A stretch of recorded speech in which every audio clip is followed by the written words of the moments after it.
قرآن کے صحیح فہم کے لیے اللہ سے دعا کرنا ہے۔ دوسری چیز کیا ہے؟ دعا۔ اللہ کے نبی صلی اللہ علیہ وسلم کی ایک بہت پیاری دعا ہمارے پاس ہے۔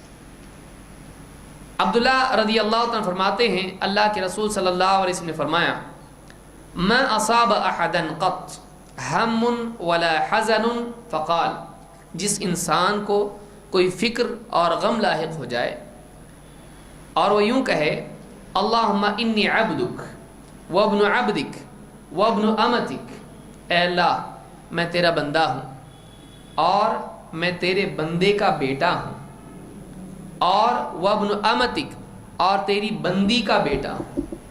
اے اللہ میں تیرا بندہ، تیرے بندے کا بیٹا، بندی کا بیٹا، میرے ماں باپ بھی تیرے بندے تھے۔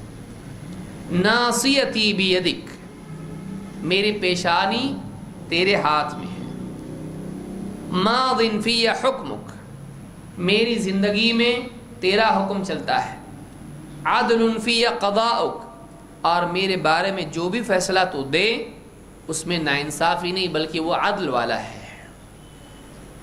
میرے بارے میں تیرا فیصلہ چلتا ہے اور تیرے ہر قضاء میں فیصلے میں عدل ہے۔ اسألک بکل اسم ہو لک، میں تیرے ہر نام کے وسیلے سے دعا کرتا ہوں۔ سمیت بہ نفسک، جو تو نے اپنے لیے اختیار کیا ہو، او علمتہ احد من خلقک، او علمتہ احد من خلقک، یا تو نے اپنے کسی بندے کو سکھایا ہو، نبی اور رسول، او انزلتہ فی کتابک، یا تو نے اپنی کسی کتاب میں اس کو نازل کیا ہو، او استأثرت بہ فی علم الغیب عندک، یا تو نے اپنے علم غیب میں اس کو چھپائے رکھا ہو۔ ان تجعل القرآن ربیع قلبی ونور صدری وجلاء حزنی وذہاب ہمی، اے اللہ قرآن کو میرے دل کے لیے بہار بنا دے اور میرے سینے کے لیے نور بنا دے اور میرے غموں کے لیے جلا بنا دے اور میری فکروں کو ہٹانے والا اس کو بنا دے۔ وجلاء حزنی وذہاب ہمی، میرے غموں کو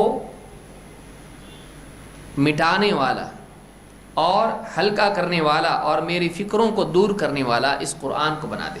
معلوم ہی ہوا، اس حدیث سے معلوم ہوتا ہے کہ قرآن انسان کے قلب کے لیے، دل کے لیے ایسا ہے جیسے بہار کا موسم ہوتا ہے۔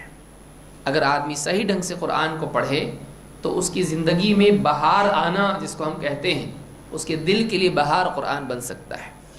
دنیا کے صحرا میں، دنیا کی مصیبتوں میں، دنیا کے فتنوں کے دور میں انسان اگر قرآن سے جڑا رہے، اندر کی دنیا اس کی صحیح ہو سکتی ہے اور اس کے دل کے اندھیروں کو دور کرنے والا قرآن ہو سکتا ہے۔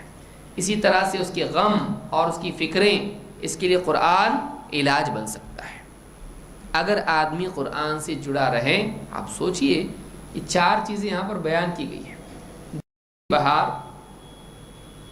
خوشحالی، دو دل کے اندھیرے کو دور کرنا، جہالت کا اندھیرا، شرک اور کفر کا، گمراہی کا، گناہوں کا اندھیرا، تین ماضی کے غم جو کھویا، اور چار مستقبل کی فکریں۔ ان ساری چیزوں کا علاج قرآن میں ہے، ان ساری چیزوں کا علاج قرآن میں ہے اگر آدمی قرآن سے جڑے۔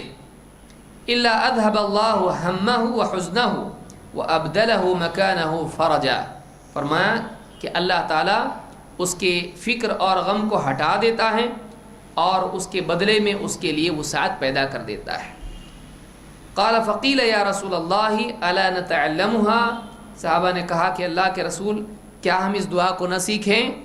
فقال بلا ينبغي لمن سمعها ان يتعلمها، آپ نے کہا ضرور، جو آدمی اس کو سنتا ہے، جو آدمی اس دعا کو سنے، اسے چاہیے کہ اس کو یاد کر لے۔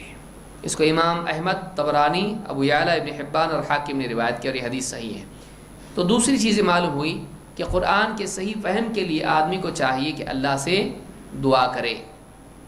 عبداللہ ابن عباس رضی اللہ عنہ فرماتے ہیں ان النبی صلی اللہ علیہ وسلم دخل الخلاء فوضعت له وضوءا، اللہ کے نبی صلی اللہ علیہ وسلم بیت الخلاء میں داخل ہوئے تو میں نے آپ کے لیے پانی رکھا۔ فرماتے ہیں آپ نے کہا من وضع هذا، جب آپ باہر آئے تو کہا کس نے پانی رکھا؟ فأخبر، آپ کو بتایا گیا ہے۔ مسند احمد کی روایت میں ہے فقالت میمونہ یا رسول اللہ وضع لك هذا عبداللہ ابن عباس، حضرت میمونہ نے کہا اے اللہ کے رسول، عبداللہ ابن عباس نے آپ کے لیے پانی رکھا۔ فقال اللہم فقہہ فی الدین، آپ نے فرمایا اے اللہ اس کو دین کی گہری سمجھ دے۔ اور مسند احمد کی روایت میں آپ نے کہا وعلمہ التأویل، اے اللہ اس کو قرآن کی تفسیر کا علم دے۔ اس کو امام البخاری اور مسلم دونوں نے روایت کیا، اور مسند احمد میں بھی یہ الفاظ ہیں۔ آپ غور کریں کہ ایک بچے نے آپ صلی اللہ علیہ وسلم کی خدمت کی، اس پر آپ نے دعا کیا دی؟ اے اللہ اس کو دین کی گہری سمجھ دے اور اس کو قرآن کی تفسیر کا علم دے۔ اس کا نتیجہ یہ ہوا کہ آپ دیکھیں گے کہ امت میں قرآن کی تفسیر کے ماہرین میں عبداللہ ابن عباس ہیں۔ ایک دعا کتنی بڑی نعمت انسان کے لیے بن سکتی ہے۔ تو اپنے لیے اور دوسروں کے لیے آدمی قرآن کے فہم کی دعا کرے۔ ہماری اپنی دعا میں ہم مانگیں اے اللہ قرآن و حدیث کا صحیح فہم دے۔ آدمی اللہ سے دعا مانگے، کتنی ساری دعا مانگتا ہے آدمی، لیکن اس میں ایک دعا یہ بھی مانگ سکتا ہے کہ اے اللہ قرآن و سنت کا صحیح فہم ہم کو عطا فرما۔ یہ بہت بڑی دعا ہے۔